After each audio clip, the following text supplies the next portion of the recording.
KTO Radio présente À haute voix la lecture intégrale des œuvres spirituelles majeures. Aujourd'hui, Quo Vadis de Henryk Sienkiewicz.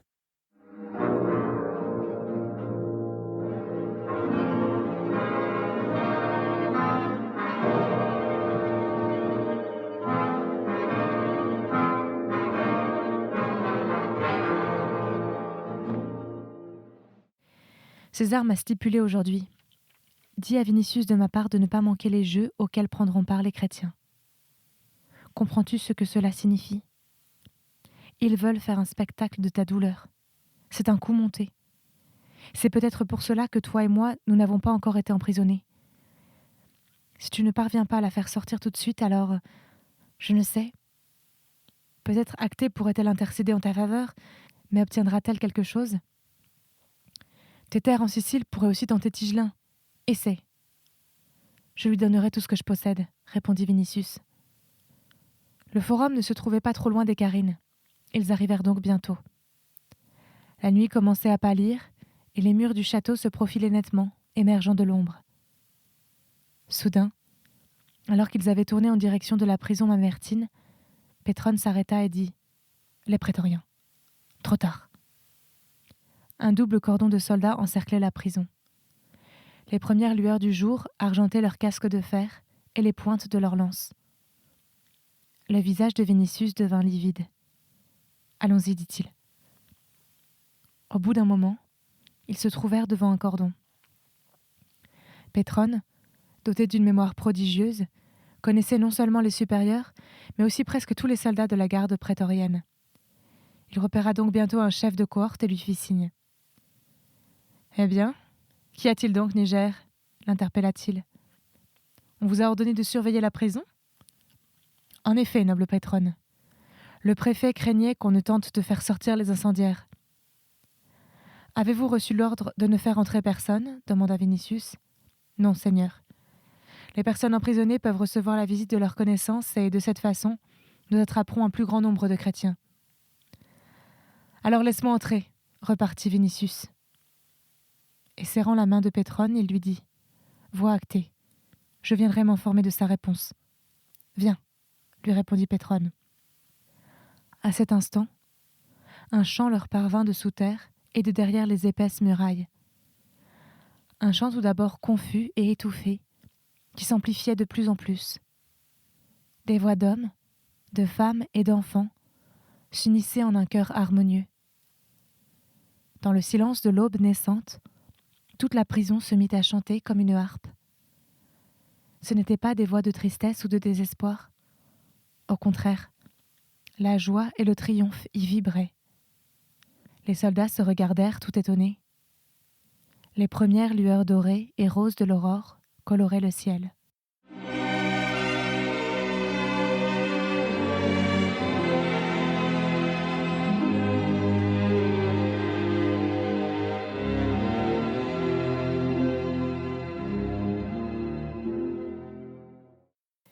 Les clameurs « Les chrétiens au lion » retentissaient sans relâche dans tous les quartiers de la ville. Tout d'abord, non seulement nul ne doutait qu'ils étaient les véritables auteurs du sinistre, mais encore, nul ne voulait en douter, car leur châtiment allait, en même temps, donner au peuple la possibilité de s'amuser follement. La conviction, cependant, se propagea que le sinistre n'eût pas pris de si effroyables proportions si les dieux n'avaient pas manifesté leur colère.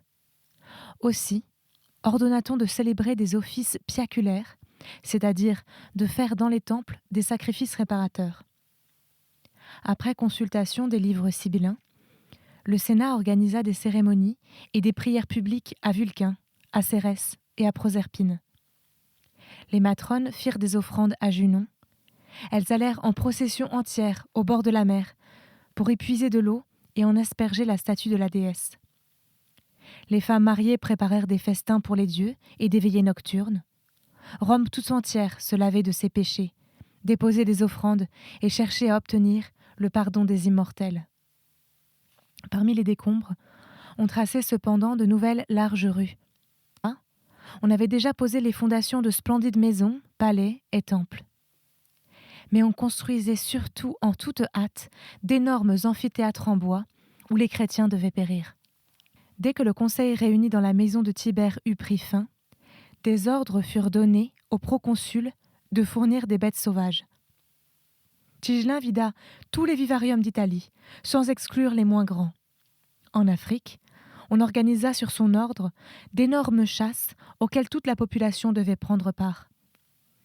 On fit venir des éléphants et des tigres d'Asie, des crocodiles et des hippopotames du Nil, des lions de l'Atlas, des loups et des ours des Pyrénées, des chiens sauvages d'Hibernie, des molosses des Pyres, des buffles et d'énormes et farouches aurochs de Germanie. Vu le nombre de prisonniers, les jeux devaient surpasser par leur ampleur tout ce que l'on avait vu jusqu'alors. César désirait noyer le souvenir de l'incendie dans le sang et en abreuver Rome. Jamais effusion de sang ne s'était annoncée aussi grandiose. Le peuple, pris de frénésie, aidait les vigiles et les prétoriens dans leur chasse aux chrétiens. Il ne leur était pas difficile de le faire, car beaucoup d'entre eux, campés encore avec d'autres habitants dans les jardins, proclamaient ouvertement leur foi. Quand on les encerclait, ils s'agenouillaient et tout en chantant, ils se laissaient emmener sans opposer de résistance. Leur patience ne fit qu'augmenter la colère du peuple qui, n'en comprenant pas la motivation, l'attribuait à leur acharnement et à leur obstination dans le crime. Les persécuteurs furent pris de rage. On arrachait même des chrétiens des mains des prétoriens et on les mettait en pièces. On traînait des femmes par les cheveux jusqu'aux prisons. On fracassait des têtes d'enfants sur les pierres. Des milliers de gens parcouraient jour et nuit les rues en hurlant. On cherchait des victimes dans les décombres, dans les cheminées et dans les caves. Devant les prisons, des festins et des danses bachiques se déroulaient à la lueur de feux de camp et autour de barriques de vin. Le soir, on écoutait avec ivresse les rugissements semblables au fracas du tonnerre, dont résonnait toute la ville. Les prisons étaient remplies de milliers de gens et tous les jours, la populace et les prétoriens amenaient de nouvelles victimes. La pitié avait disparu. On aurait dit que les gens avaient perdu l'usage de la parole et dans leur délire sauvage ne se souvenaient que d'une seule clameur, les chrétiens au lion. C'est alors que survinrent des journées d'une chaleur étonnamment accablante et des nuits étouffantes comme jamais auparavant. L'air paraissait saturé de folie, de sang, de crime. À ce trop-plein de cruauté correspondait un trop-plein de soif de martyr. Les adeptes du Christ allaient volontairement à la mort, ou même la rechercher, jusqu'à ce que de sévères ordres de leurs supérieurs ne vinssent y mettre un terme. Sur leurs recommandations, on ne se réunissait plus qu'en dehors de la ville, dans les souterrains de la voie appienne et dans les vignes suburbaines qui appartenaient à des patriciens chrétiens dont aucun n'avait été jusqu'alors incarcéré.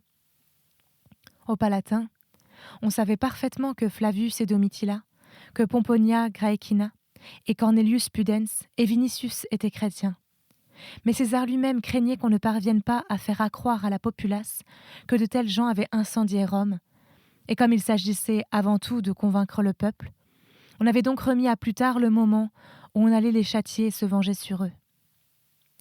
D'aucuns pensaient que ces patriciens devaient leur salut à l'influence d'Actée. Ce n'était pas le cas. Après avoir pris congé de Vinicius, Pétrone s'était bien rendue chez Actée pour lui demander d'intervenir en faveur de Ligie, mais elle ne put lui offrir que des larmes, vivant elle-même dans l'oubli et la douleur, tolérée dans la mesure où elle se cachait de Poppée et de César. Elle alla voir pourtant Ligie à la prison, lui apporta des vêtements et des vivres, mais surtout, elle la préserva ainsi des affronts des gardiens de la prison, déjà soudoyés de toute façon. De son côté, Pétrone, qui ne pouvait oublier que sans lui et ses idées d'enlèvement de Ligie de la maison d'Éolus, elle ne se serait vraisemblablement pas trouvée aujourd'hui en prison, et qui, en outre, désirait gagner la partie engagée avec Tigelin, n'épargnait ni son temps ni ses efforts. En l'espace de quelques jours, il avait vu Sénèque, Domitius Afer, Crispinilla, par laquelle il voulait toucher Poppée, Terpnos, Diodore, le beau Pythagore et finalement Aliturus et Paris, auxquels César, habituellement, ne refusait rien. Par Chrysothémis, qui était actuellement la maîtresse de Vatinus, Il chercha même à se concilier l'aide de ce dernier, ne lésinant avec lui comme avec les autres, ni sur les promesses, ni sur l'argent. Toutes ces démarches furent vaines. Sénèque, qui n'était pas sûr lui-même de ses propres jours, se mit à expliquer que, même si les chrétiens n'avaient réellement pas brûlé Rome, ils devraient être exterminés pour son bien, autrement dit, il justifiait le futur massacre par la raison d'État. Terpnos et Diodore avaient empoché l'argent mais n'avaient rien fait. Vatinus avait rapporté à César qu'on avait tenté de le corrompre. Aliturus, qui, tout d'abord hostile aux chrétiens, avait maintenant pitié d'eux, avait osé mentionner à César que la jeune fille avait été emprisonnée et avait tenté d'intercéder en sa faveur auprès de lui, mais il n'avait rien obtenu à part la réponse « Crois-tu que j'ai moins d'âme que Brutus qui, pour le bien de Rome, n'épargna pas ses propres enfants ?»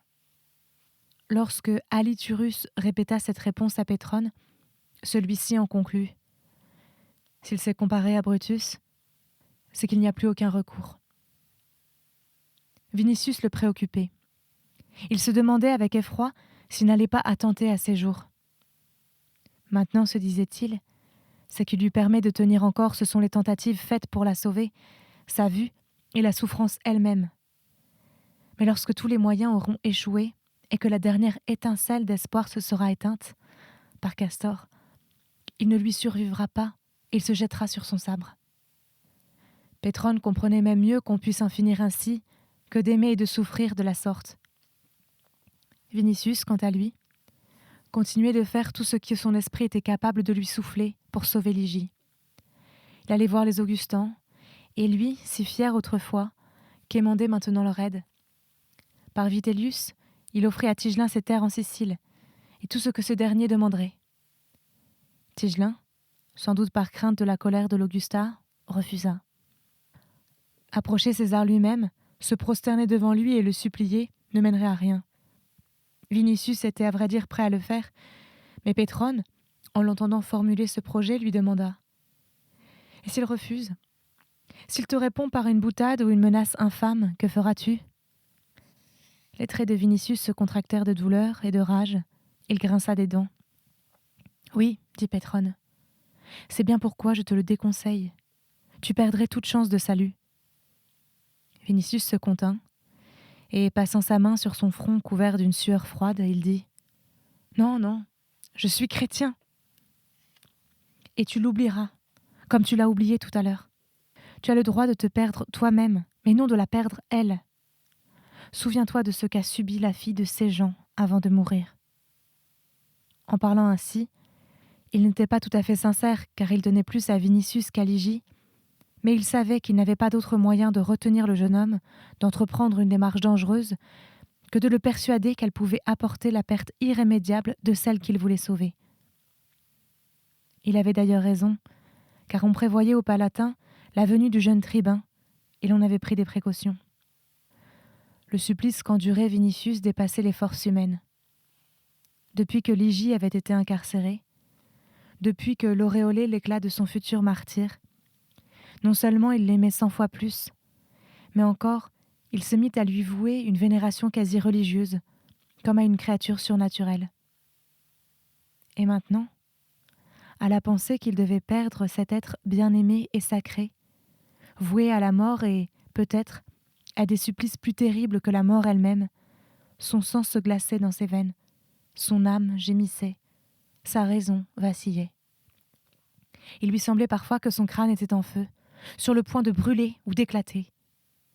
Il avait cessé de comprendre ce qui se passait, il avait cessé de comprendre pourquoi le Christ, ce Dieu de miséricorde, ne venait pas en aide à ses adeptes, pourquoi les murs du Palatin, noircis par la fumée, ne disparaissaient pas sous terre, avec Néron, les Augustins, le camp des prétoriens et toute cette ville du crime. Il se dit que cela ne pouvait et ne devait pas en être autrement, et que tout ce que voyaient ses yeux, tout ce qui meurtrissait son âme et brisait son cœur était un songe. Mais le rugissement des bêtes lui disait que c'était la réalité. Le fracas des haches utilisées pour la construction des arènes lui rappelait que c'était la réalité. Le hurlement des foules et les prisons bondées le confirmaient. Et alors, sa foi en le Christ s'affolait. Et cet affolement était un nouveau supplice, peut-être le plus terrible de tous. Pétrone lui disait pourtant « Souviens-toi de ce qu'a subi la fille de ces gens avant de mourir. »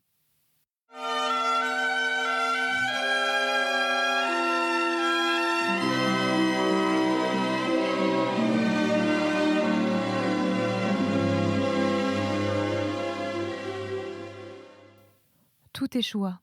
Vinicius s'était abaissé, au point de chercher un soutien chez les affranchis et les esclaves, aussi bien de César que de Poppée. Il paya grassement leurs vaines promesses, se concilia leur faveur avec de riches cadeaux. Il retrouva le premier mari de l'Augustin, Rufius Crispinus, qui lui donna une lettre de recommandation. Il fit cadeau de sa villa d'Antium au fils que Poppée avait eu de son premier mariage, Rufius, ce qui ne fit que courroucer César, qui détestait son beau-fils. Il écrivit au second mari de Poppée, Othon, et lui envoya la lettre par un courrier express en Espagne. Il offrit tous ses biens, et s'offrit lui-même, pour finalement s'apercevoir qu'il était le jouet de tout le monde et que, s'il eût faim que l'emprisonnement de Ligie lui importait peu, il l'eût délivré plus vite. Pétrone s'en aperçut, lui aussi. Les jours passaient. Les amphithéâtres étaient achevés. On distribuait déjà les insignes d'entrée pour les ludus matutinus. Mais cette fois-ci, les jeux matutinaux, en raison du nombre inouï de victimes, devaient durer des jours, des semaines et des mois. On ne savait plus où écrouer les chrétiens. Les prisons étaient bondées et la fièvre y sévissait. Les puticuli ou fosses communes, dans lesquelles on enterrait les esclaves, étaient combles. Par crainte que les maladies ne se propagent dans toute la ville, on décida de se hâter. Toutes ces nouvelles arrivaient aux oreilles de Vinicius, lui enlevant les dernières lueurs d'espoir. Aussi longtemps que durèrent les préparatifs, il pouvait se faire des illusions, mais maintenant, le temps manquait déjà. Les spectacles allaient commencer. Ligie pouvait, un jour ou l'autre, se trouver dans le cuniculum du cirque, d'où l'on ne sortait que dans l'arène. Ne sachant où le sort et la cruauté de la violence la jetteraient, il se mit à parcourir tous les cirques, à soudoyer les gardiens et les bestiaires, leur demandant ce qu'ils ne pouvaient faire.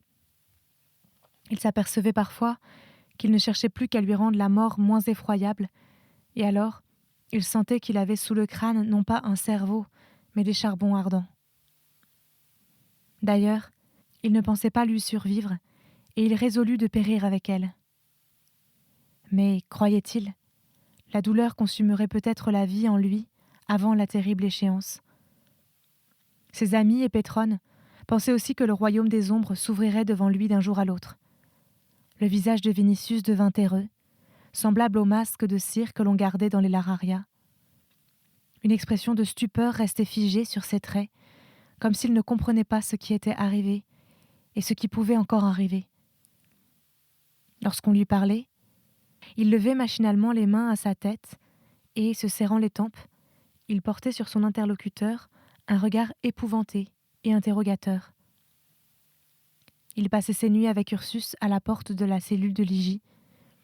Lorsqu'elle lui commandait de s'en aller et de se reposer, il revenait chez Pétrone, et jusqu'au matin, il faisait les 100 pas dans l'atrium. Les esclaves le trouvaient souvent agenouillé, les mains levées ou prosternées, le visage contre la terre. Il implorait le Christ, son ultime espoir. Tout avait échoué. Seul un miracle pouvait sauver Ligie. Vinicius se cognait donc le front contre les dalles de pierre et appelait ce miracle de ses vœux. Il lui restait toutefois assez de lucidité pour comprendre que la prière de Pierre aurait plus de poids que la sienne. Pierre lui avait promis Ligie, Pierre l'avait baptisée. Pierre faisait lui-même des miracles, qui lui apportent secours et aide. Et une nuit, il partit à sa recherche. Les chrétiens, dont il ne restait plus qu'un petit nombre, le cachaient maintenant scrupuleusement, même les uns devant les autres, de crainte que quelqu'un ne le trahisse involontairement ou par faiblesse. Au milieu du désarroi général, et tout absorbé qu'il était par ses démarches en vue de faire sortir Ligie de prison, il avait perdu de vue l'apôtre, de sorte que depuis son baptême, il ne l'avait rencontré qu'une seule fois, avant même le commencement des poursuites. S'étant rendu chez le carrier, dans la masure duquel il avait été baptisé, il y apprit qu'une réunion des chrétiens se tiendrait dans la vigne qui appartenait à Cornelius Pudens, vigne qui se trouvait derrière la Porta Salaria. Le carrier s'offrit d'y conduire Vinicius, l'assurant qu'ils y trouveraient Pierre. Ils partirent donc au crépuscule et, sortis des murs de la ville, ils empruntèrent des ravins, envahis par des joncs, et atteignirent une vigne située à l'écart. La réunion se tenait dans une grange où d'ordinaire on foulait le raisin. Vinicius perçut tout d'abord le murmure d'une prière. Lorsqu'il fut entré, il vit à la lumière pâle des lanternes quelques dizaines de personnes agenouillées et en prière. Elles récitaient une sorte de litanie, un chœur de voix d'hommes et de femmes répétait à tout instant « Christ, aie pitié de nous ». Une tristesse et un chagrin profond et déchirant frémissaient dans ces voix. Pierre était là, agenouillé à l'avant, devant une croix de bois fixée au mur de la grange, il priait. Vinicius reconnut de loin ses cheveux blancs et ses mains levées. Sa première pensée fut de se frayer un passage parmi les groupes de gens, de se jeter aux pieds de l'apôtre et de lui crier « Sauve-nous !» Mais, soit sous l'effet de la solennité de la prière, soit à cause de son affaiblissement, ses genoux se plièrent, et, s'agenouillant dans l'entrée, il se mit à répéter dans un gémissement et serrant ses mains jointes « Christ, aie pitié de nous !» S'il eût été plus lucide, il eût compris que sa supplication n'était pas la seule à être plaintive, et qu'il n'était pas le seul à avoir apporté ici sa douleur, son chagrin et son angoisse. Il n'y avait dans cette assemblée personne qui n'eût perdu des êtres chers, et alors que les plus fervents et les plus courageux se trouvaient en prison, qu'à tout instant couraient les rumeurs de nouveaux outrages et supplices infligés aux prisonniers, lorsque l'énormité du malheur dépassa toute imagination, lorsqu'il ne resta plus que cette poignée de fidèles, il n'y eut pas un seul d'entre eux qui ne fût saisi d'épouvante et ne demanda, dans le doute, où était le Christ. Pourquoi permettait-il que le mal devienne plus puissant que Dieu ? Pourtant, il le suppliait encore avec désespoir d'être miséricordieux, car dans chaque âme couvait encore une étincelle d'espoir qu'il viendrait, effacerait le mal, précipiterait Néron dans l'abîme et régnerait sur le monde. Il scrutait encore le ciel, il tendait encore l'oreille, il priait encore en tremblant. À mesure qu'il répétait « Christ, aie pitié de nous », Vinicius était envahi de l'exaltation qu'il avait connue naguère dans la masure du carrier. Il l'appelait du fond de leur douleur, de l'abîme. Pierre l'appelait. Le ciel allait donc d'un moment à l'autre se déchirer, la terre allait trembler dans ses assises, et il descendrait, dans un éclat immense, des étoiles à ses pieds, miséricordieux mais terrible. Il élèverait ses fidèles et commanderait aux abîmes d'engloutir les persécuteurs. Vinicius se couvrit la face de ses mains et se prosterna. Soudain, le silence se fit autour de lui comme si la crainte avait fermé les bouches de toutes les personnes présentes. Il lui sembla qu'il devait absolument arriver quelque chose, que viendrait le moment d'un miracle. Il était sûr que lorsqu'il se relèverait et ouvrirait les yeux, il verrait une lumière qui aveuglerait les yeux des mortels et qu'il entendrait une voix qui ferait défaillir les cœurs. Le silence persistait. Il fut finalement rompu par un sanglot de femme. Vinicius se releva et commença à regarder ahuri devant lui. Au lieu d'éclats surnaturels, clignotaient dans la grange les petites flammes pâlottes des lanternes et la lueur de la lune, qui s'infiltrait par une ouverture dans le toit, l'inondait d'une lumière argentée. Les gens agenouillés à côté de Vinicius levaient en silence des yeux ruisselants de larmes vers la croix. Ça et là éclatèrent d'autres sanglots, et de l'extérieur leur parvenait le sifflotement prudent des sentinelles. Pierre se leva, et se tournant vers les groupes, il leur dit « Mes enfants, élevez vos cœurs vers notre Rédempteur et offrez-lui vos larmes. » Puis il se tut. Tout à coup, dans l'assistance, se fit entendre une voix de femme, plainte infiniment douloureuse. « Veuve, j'avais un fils unique qui me nourrissait. Rends-le-moi, Seigneur. » Un silence se fit de nouveau. Pierre se tenait devant le groupe agenouillé, vieux, soucieux, et leur semblait à cet instant personnifier la décrépitude et l'impuissance. Une seconde plainte monta. « Les bourreaux ont outragé mes filles, et le Christ l'a permis. » Puis une troisième. « Je suis restée seule avec mes enfants. Lorsqu'on m'amènera, qui leur donnera du pain et de l'eau ? Puis une quatrième. Linus, qu'ils avaient tout d'abord épargné, a été emmené et supplicié, Seigneur. Puis une cinquième. Lorsque nous rentrerons chez nous, les prétoriens nous prendront. Nous ne savons où nous cacher. Malheur à nous, qui nous protégera ? Et c'est ainsi que les plaintes, l'une après l'autre, déchiraient le silence de la nuit. Le vieux pêcheur ferma les yeux et branla sa tête blanche au-dessus de cette douleur et de cette angoisse humaine. Un silence se fit de nouveau. Seules les sentinelles sifflotaient doucement derrière la grange. Vinicius se releva de nouveau brusquement pour se précipiter à travers le groupe jusqu'à l'apôtre et lui demander du secours. Mais il vit soudain devant lui comme un gouffre, et ses jambes s'immobilisèrent. Qu'adviendra-t-il si l'apôtre reconnaît son impuissance ? S'il constate que le César romain est plus puissant que le Christ de Nazareth ?